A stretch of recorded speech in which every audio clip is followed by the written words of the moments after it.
So we finished up LiDAR, and we want to thank Joseph for his work with that. And it was really fit well with the raster analysis, and I think it'll be a nice blend with the remote sensing piece that we're doing next.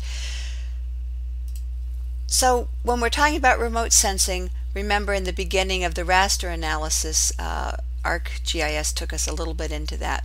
But we're really looking at the electromagnetic spectrum, and it's identified, or we talk about it in bands or wavelengths, and it's measuring the distance of the emitted energy by when we talk about the wavelength, we're talking about the crest or the maximums and minimums. The frequency is how many crests occur in a certain distance, and so this is a long wavelength and a short wavelength, talking about the frequency. We're also talking looking at really small units of measurement. So often Landsat bands are recorded in micrometers, which is 10 to the negative 6.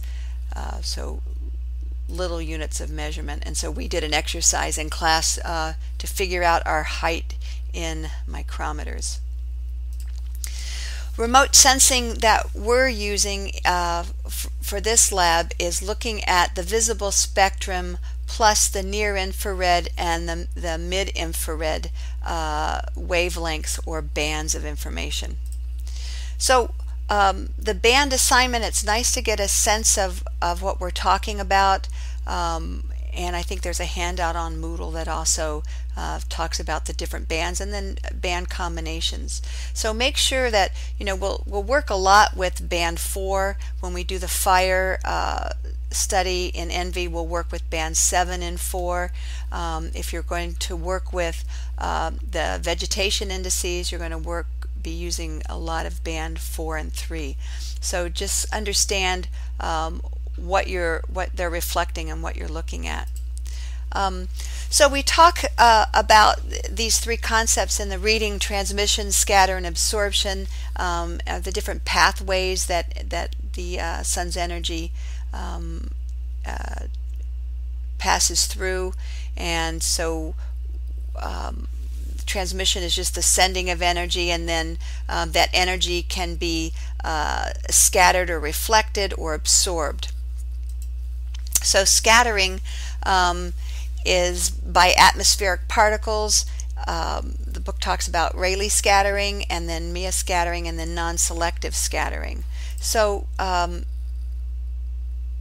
Rayleigh scattering is when the air molecules are much smaller than the wavelength. So you really only get scattering of the shorter wavelengths, so the blues and the violets. So this is the whole, why is the sky blue? And so those very fine upper atmospheric particles are responsible for that scattering. The Mie scattering is larger particles, so then in the higher wavelengths or larger wavelengths. So this is where you get kind of smoke and atmospheric dust on the lower atmosphere, and then you get scattering of the red and the oranges, so you get those nice sunsets as a result of that. Then non-selective scattering takes place at the lowest portion of the atmosphere, and it will scatter not just the lower wavelengths but all the wavelengths. So scattering reduces some of that information, so it's one of the elements of loss of data that happens. So when you're looking for Landsat images and collection of images, one of the things you want is as cloud free as you can.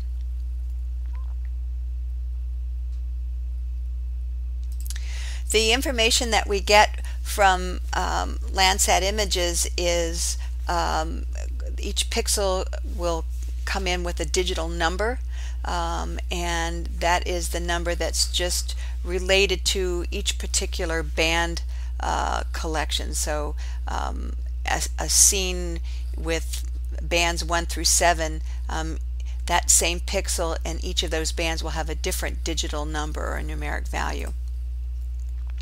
So when you're processing Landsat images, there's a couple types of processing. One is radiometric corrections, and the other are geometric corrections.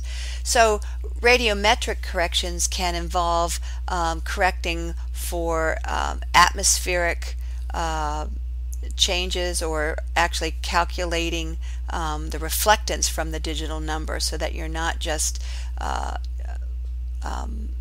taking the original number, but being able to process that so that you get actual watts, and then you're correcting for the top of the atmosphere as well. You can also get processing that you need to do to fill in bands or stripping or drop lines. One of the things that related to the raster analysis in the first part of the class was when you do resampling, or when you go through the process of resampling, those same criteria are involved of which sampling method. And again, the ENVI software resamples as nearest neighbor, but you need to be thinking about what is the process that you're doing, and what is the reason that you're doing the resampling. So image analysis then is this idea of visual interpretation, which is kind of the art of remote sensing, and then using digital assists inherent in the software that kind of gives you the science. And so in the first classification, or the first lab, we'll be doing a classification, and I'll talk about that in a minute. And that's more kind of visual interpretation with the assist of the computer being able to change colors and images, how they're represented. And then in the second lab, we'll work more on digital analysis. So visual interpretation employs the same kinds of things that we used in air photo interpretation. You're looking at tone and texture, you're looking at shape and size and connection. And then the digital interpretation, you're able to look at brightness values and reflectance values.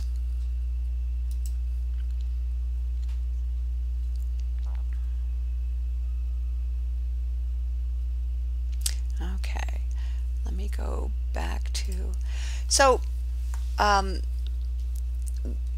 the environmental indices that are very common, well, the normalized, the NDVI, excuse me, is probably considered the workhorse for remote sensing, and this is often used to look at environmental stressors in vegetation. In the in-class lab, we're going to do a normalized burn index lab, and for the multi-spec folks, you're going to go through a simplified normalized difference vegetation index in the second lab. And so all of these are ways that you can use the incoming remote sensing actual digital numbers to create information. The first lab, we're going to look at image classification, and this is a way that you can take the reflectance values or the digital number values and different channel combinations and try to assign thematic values to the image. So the first classification is going to be an unsupervised classification, and this is a way that pixels that reflect similarly are grouped or clustered in, and then you give them some kind of land surface identification. An unsupervised, and that's the first lab that you're going to do. The multi-spec folks will go through a very short supervised classification as well, where you actually train the software to look for specific known land sources.